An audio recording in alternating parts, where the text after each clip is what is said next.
आदरणीय श्रोतागण, हमारा श्रोता सब विद्वान, लेखक, वैज्ञानिक, सबको मैं आप सबका स्वागत करूं। कैसे सेवरी ने की थी प्रभु को वैसे, सेवरी ने की थी चख चख बैर फल से, कवि रामदेव स्वागत करता है हृदय निर्मल से। मैं कोई प्रवक्ता नहीं हूँ, कोई ज्ञानी नहीं हूँ, परंतु अभी के माहौल जो आ गया है कोरोना, यह मेरे हृदय को बहुत दुखी बना दिया है, परिवार को दुखी बना दिया, देश को दुखी बना दिया।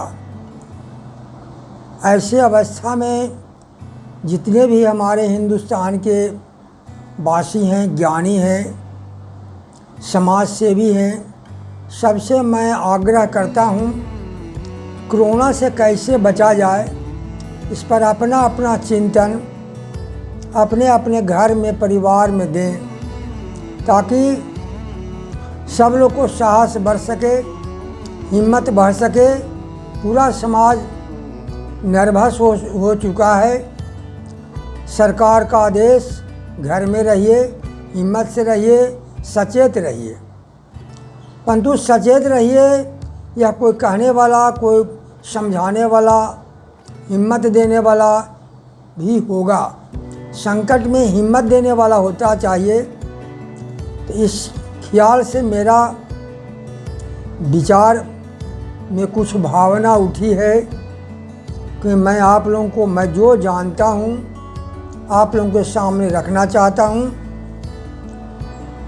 सबसे पहले सरस्वती माँ के करता हूँ वंदना। माँ हमारी पूरा कीजिए मनोकामना। जब संकट आता है तो सबसे पहले माँ को लोग पुकारते हैं। वो बात संकट माँ से दूर होता है। दूसरा पिता को पुकारते हैं, पिता से संकट दूर होता है। उसके बाद हम गुरु को पुकारते हैं, गुरु जी हमारा संकट को दूर कीजिए। जब तीनों से संकट दूर नहीं होता है, जब हम लोग निराश हो जाते हैं, तो बाद में भगवान के शरण में जाते हैं। जब से आज़ादी हुई, पूरे हिंदुस्तान के वासी विकास में आकाश छू रहे थे, जिसका कोई हिसाब नहीं है। डॉक्टर, इंजीनियर, वैज्ञानिक बहुत ऊंचे स्तर पर गए, किसान बहुत ऊंचे स्तर पर गए, परंतु अचानक यह कोरोना आया, लोगों को भयभीत कर दिया। इससे बचाने के लिए, लड़ने के लिए कोई गुरु नहीं, कोई मार्गदर्शक नहीं। सारा समाज व्याकुल, बेवल, बेचैन हो रहा है। जो अच्छे आदमी हैं उनको भी धक ऐसा आ जाता है सुनकर। पहले भी हैजा होता था, प्लेग आता था, बहुत सी बीमारी, क्योंकि मेरा उम्र 83 वर्ष के है। I have seen many ups and downs in my life.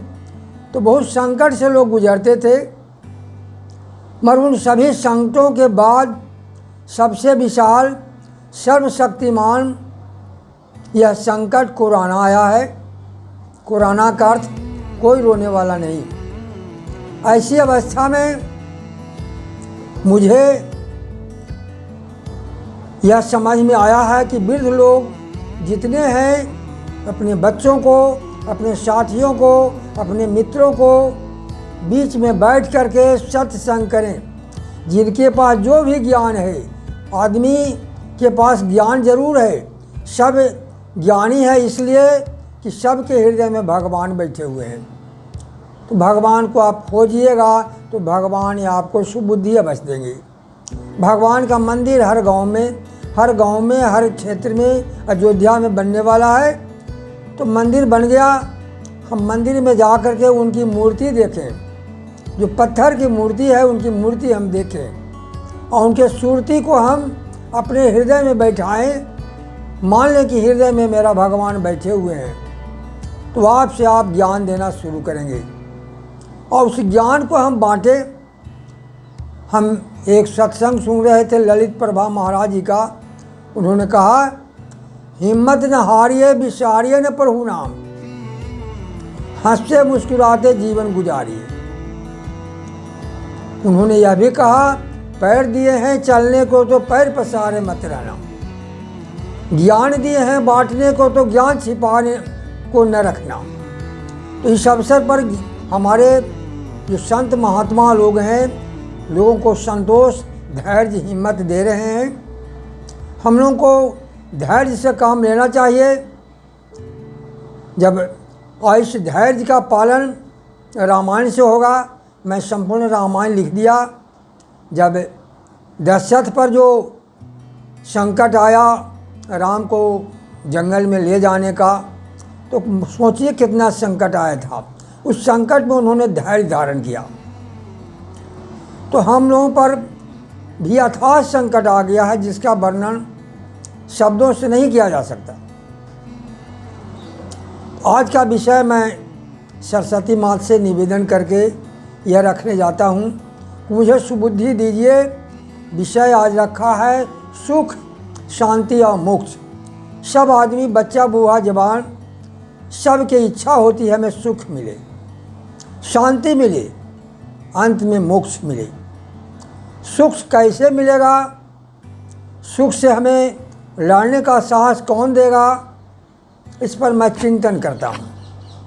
कुछ लोगों से, साथियों से मैंने पूछा, तो मैं एक मोबाइल में देखा, हमारे सुपुत्र पुरुषोत्तम प्रसाद ने मुझे बताया हुआ है मोबाइल में कि एक राजा हमीर सिंह हुए। हमीर सिंह की कहानी मोबाइल में बहुत लंबी चौड़ी है, मैं उसे कहना नहीं चाहता हूँ। आप लोग मोबाइल ज़रूर देखें। हमीर सिंह की, उनका 10 बरस में ही बहुत बुद्धि तेज, 82 में ही राजगद्दी मिल गई। चित्तौड़गढ़ के राजा राव हमीर देव चौहान रणथंभौर राजत पृथ्वीराज चौहान के वंशज थे। बहुत वीर, बहुत संस्कारी, धार्मिक। उनके मार्ग अपना करके हम समस्या का समाधान कर सकते हैं। मेरे दिल में ये बात आई। वह वीर थे, राजपूत थे। जितने भी श्रोता हैं, मैं उनके वीडियो देखने के लिए आग्रह करूंगा, देखें और हमारी बात को भी समझें। उन्होंने कम उम्र में जो शिक्षा दी लोगों को, वह यह है कि एक दोहा उसने लिखा, सिंह गमन सज्जन बचन कदली फरे एक बार, तिरिया तेर हमीर हठ चाहे न दूजी बार। बहुत सुख का बहुत सुंदर उदाहरण उन्होंने दिया। आप सिंह जानते हैं, सिंह बहुत वीर, खूंखार जानवर, आदमी को खाने वाला है। उसके दिल में यह बात आई है, सुख कैसे प्राप्त होगा? तो सिंह गमन सुपुरुष वचन, वह एक बार ही संगम करता है, एक संतान देने का अधिकार और कर्तव्य निभाता है। यह राजा हमीर हठ की उक्ति है। यह लोगों को सामने मैं रखना चाहता हूँ। सिंह गमन सज्जन बचन, वे सज्जन थे। सज्जन को मानव को इशारा किया कि सत्य बात बोलो, सुबानी बोलो, जो एक बात बोलो उसे फिर उल्टो नहीं। और कदली फरे एक बार, जहाँ न जाए रवि वहाँ जाए कवि। एक कवि भी हैं, राजा भी हैं, प्रशासक भी हैं।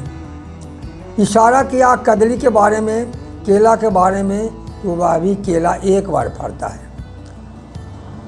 उसके बाद अपना जीवन त्याग देता है। उसके बाद उन्होंने लिखा, तिरिया तेल हमीर हठ। इसका अर्थ है नारी का संगम भी एक बार होना चाहिए। यह विशेष कहानी है। मैं छोटा वीडियो बनाना चाहता हूँ। तिरिया तेल हमीर हट और चहे न दूजी हमीर राजा का जो वाणी होती है वह दोबारे नहीं निकलता है। राजा कह दिया बैठ जाओ, आपको बैठ जाना पड़ेगा।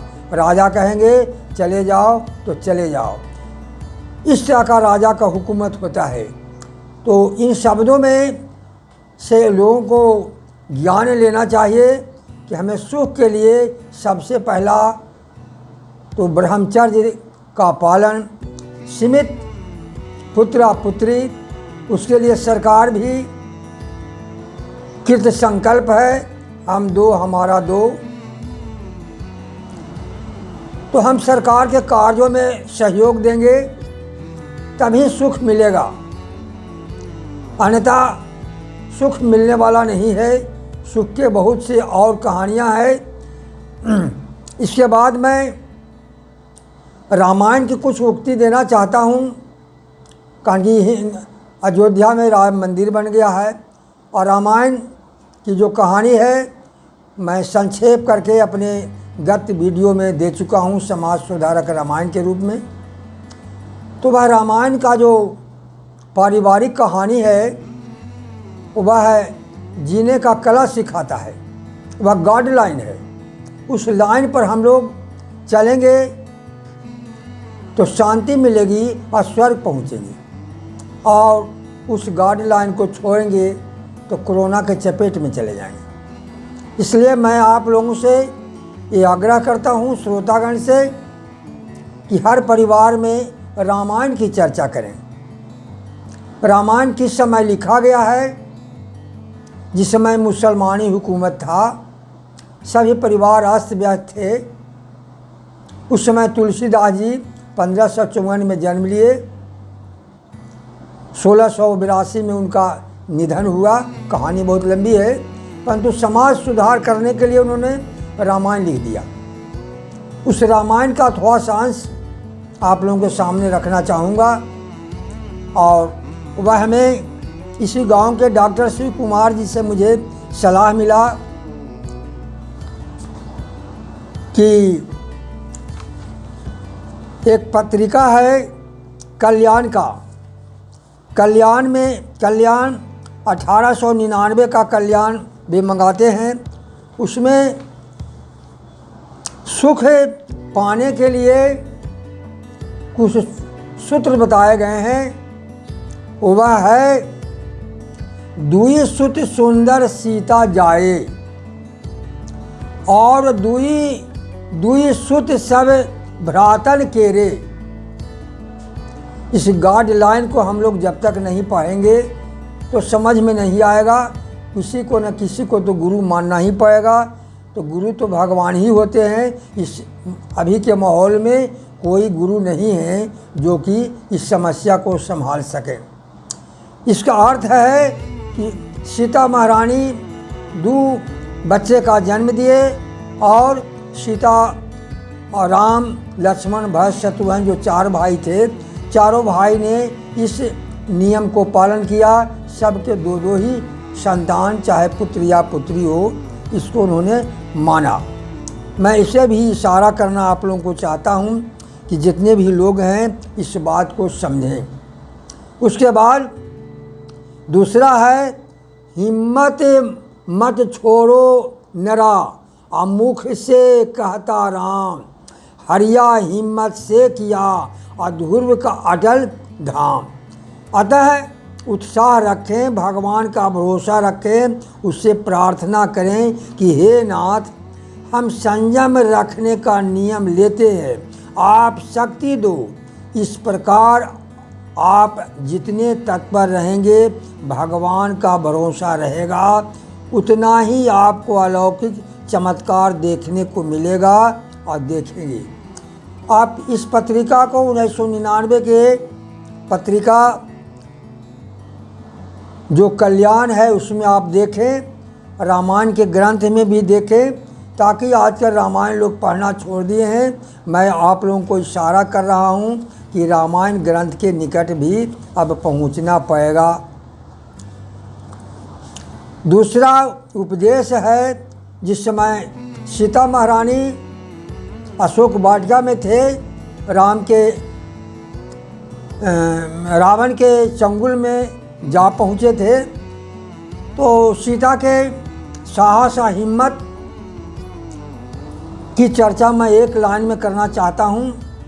सठ सुने हरि आन ही मोही, अधम निलंज लाज नहीं मोही। राक्षस के बीच में एक नारी, मगर नारी का अर्थ होता है ना माने नहीं और री माने शत्रु। नारी किसी का शत्रु नहीं होता है। और नारी का दूसरा रूप है महिला। मही माने पृथ्वी, ला माने धारण करने वाली।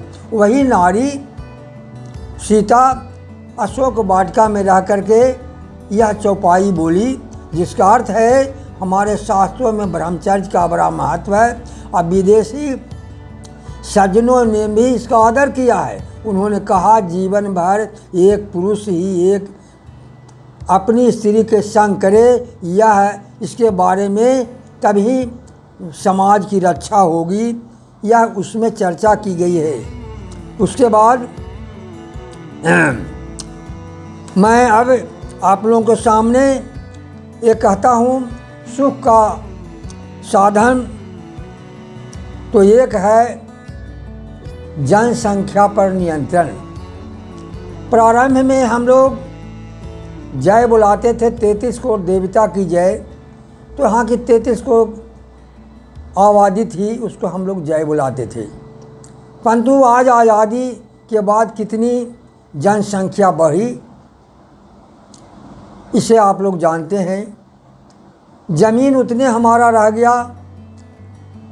यहाँ 84 लाख जोनी का निर्माण हुआ है। सबको रखने का इंतज़ाम यहाँ है। समस्या बहुत है, सब लोग जानते हैं, मैं ही ना जानता हूँ ऐसी बात नहीं है। मैं सिर्फ इतना ही कहूँगा कि आप लोग बैठ करके और सत्संग करें। ज्ञानी होकर ज्ञान को छिपाना नहीं चाहिए, यही मेरा उद्देश्य है। और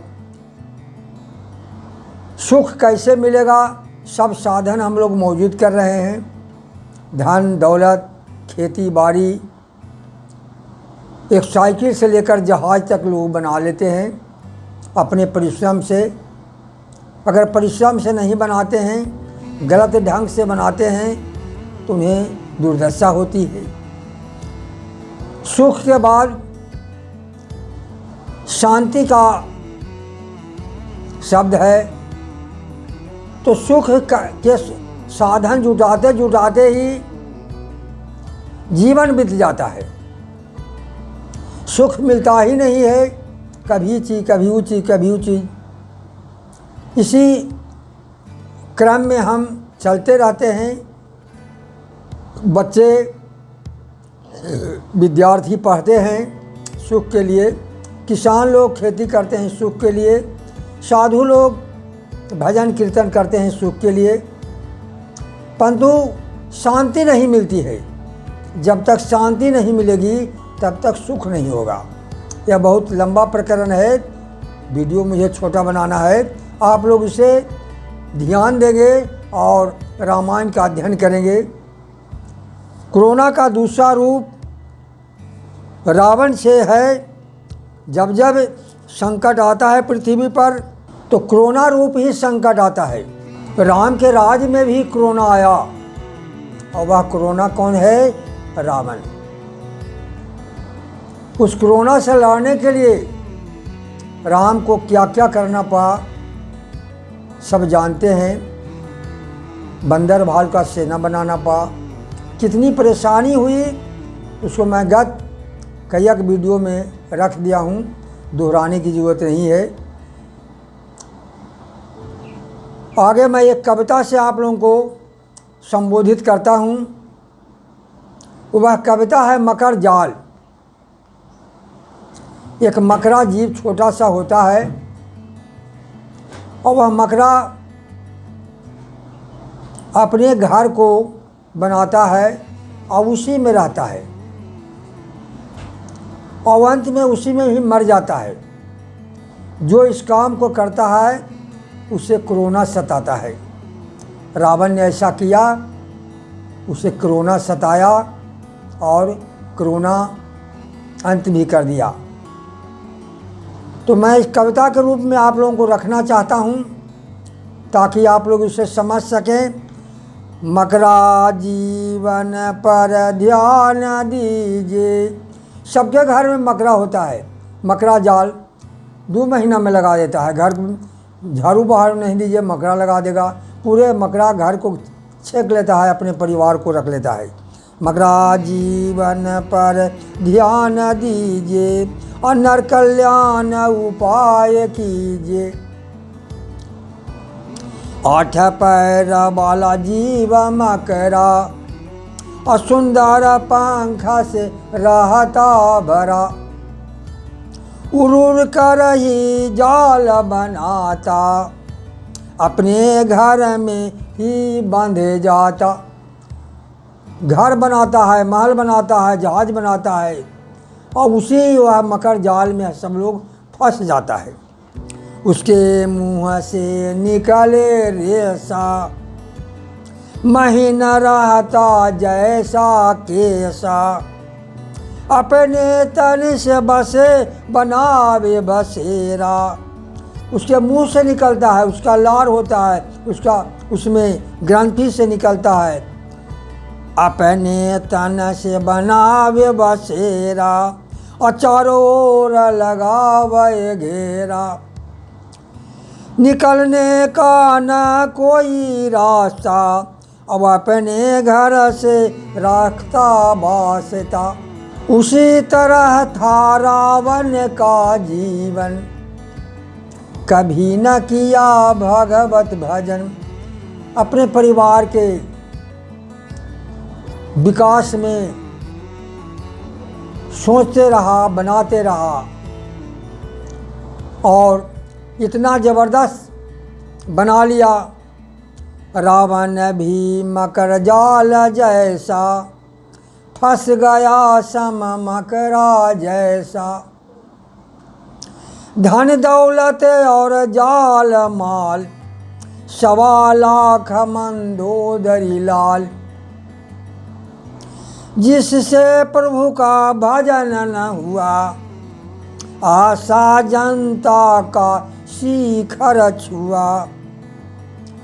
नर कोराना से चाहे निकलना, करना पड़ेगा श्री राम को भजना। जय जय जय श्री सीताराम और जन सेवा में नहीं विश्राम। घर घर में खोलें पाठशाला और राम कृष्ण चर्चा तत्काला। संकट निदान का यही उपाय और सब संग संकट में सहाय। मेरे प्रिय श्रोतागण, आप लोग बहुत महान हैं। मैं संक्षेप में आप लोगों को इशारा किया हूँ। हमसे बहुत आप लोग ज्ञानी हैं। मैं एक साधारण चींटी के समान हूँ। मैं आप लोगों को उपदेश क्या दे सकता हूँ। आप लोग स्वयं चिंतन करें। कोई भी समस्या आए तो समस्या का समाधान का एक ही उपाय है, to sit together, to speak together और टू थिंक टुगेदर। एक साथ बैठना, एक साथ सोचना और एक साथ बोलना। यह परम मंत्र है रामायण गीता महाभारत का। इसे अपनाना होगा, चाहे जैसे भी अपनाएं। आपस में प्रेम लगा करके बैठे और पूछें इसका क्या उपाय है। पुराने ज़माने में हमारे किसान लोग एक साथ बैठते थे, एक साथ बोलते थे और एक साथ खाते थे और समस्या का समाधान करते थे। जो हमारे उम्र के लोग हैं उन लोग से पूछिए ऐसी बात थी कि नहीं। वही पुरानी रीति रिवाज को निभाना पड़ेगा बंधु। गुरुदेव इंजीनियर, डॉक्टर इंजीनियर, मैं आप लोगों से निवेदन करना चाहता हूँ, पुनः रामायण की चर्चा घर घर में करें, पाठशाला खोलें। यही कोरोना से बचने का उपाय है। अगर हमारी कविता अच्छी लगी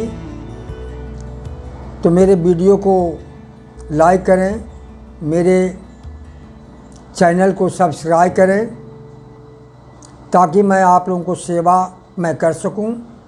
मुझे ज्ञान कुछ नहीं है, परंतु सरस्वती महारानी मुझे बोलने के लिए सिखाती है।